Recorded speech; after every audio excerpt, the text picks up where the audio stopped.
தற்போது கிடைத்துள்ள அண்மை செய்தி. கடலூர் மாவட்டம் நொச்சிக்காடு பகுதியில் 500 கிலோ வெடிமருந்து பறிமுதல் செய்யப்பட்டிருக்கக்கூடிய அண்மை செய்திகளை பார்த்துக் கொண்டிருக்கிறோம்.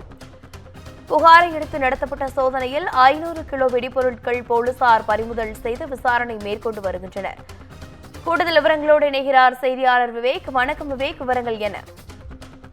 வணக்கம் சராம். கடலூர் அருகே அனுமதியின்றி பட்டாசு தயாரிக்க வைத்திருந்த 500 கிலோ வெடிமருந்து பொருட்கள் தற்போது பறிமுதல் செய்யப்பட்டுள்ளது. கடலூர் நொச்சிக்காடு பகுதியில் பட்டாசு விற்பனைக்காக லைசன்ஸ் பெற்று பட்டாசு தயாரிப்பதாக புகார் ஒன்று இருந்தது. இந்த புகாரின் அடிப்படையில் கடலூர் முதுநகர் போலீசார் நொச்சிக்காடு பகுதிக்கு நேரடியாக சென்று விசாரணை மேற்கொண்டனர். அந்த விசாரணையில பிரகாஷ் என்பவர் பட்டாசு விற்பனை செய்வதற்கு லைசன்ஸ் பெற்றுள்ளார். மேலும் அவர் பட்டாசு அந்த விற்பனை செய்வது மட்டுமல்லாமல் அந்த இடத்தில் தயாரிப்பதாகவும் ஒரு புகார் இருந்தது. மேலும் அவருக்கு சொந்தமான இடத்துல பட்டாசு தயாரிப்பதற்கான பணிகள் ஈடுபட்ட நிலையில அந்த பகுதியில் சோதனை மேற்கொண்ட போலீசார் திடீரென அதிர்ச்சி அடைந்தனர். என்ன காரணம்னு பாத்தீங்கன்னா 500 கிலோ வெடிமருந்து பொருட்கள் அந்த இடத்துல இருந்திருக்கு.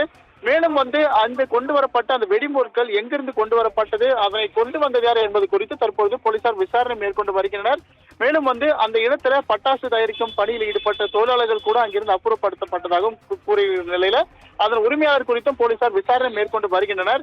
மேலும் இது தொடர்பான வருவாய்த்துறையினருக்கு தகவல் அளிக்கப்பட்டு அந்த வெடிப்பொருட்கள் அனைத்தும் அளவீடு செய்யப்பட்டு அங்கிருந்து அப்புறப்படுத்த உள்ளது. அதுக்கான நடவடிக்கையும் காவல்துறையினர் இறங்கியுள்ளனர். கடலூர் அருகே வெடிமருந்து பறிமுதல் செய்யப்பட்ட 500 கிலோ வெடிமருந்து பறிமுதல் செய்யப்பட்ட சம்பவம் அப்பகுதியில் பெரும் பரபரப்பை ஏற்படுத்தி அடுத்து இது குறித்து தொடர்ந்து போலீசார் விசாரணை மேற்கொண்டு வருகிறார். சாரா, விவரங்களுக்கு நன்றி விவேக்.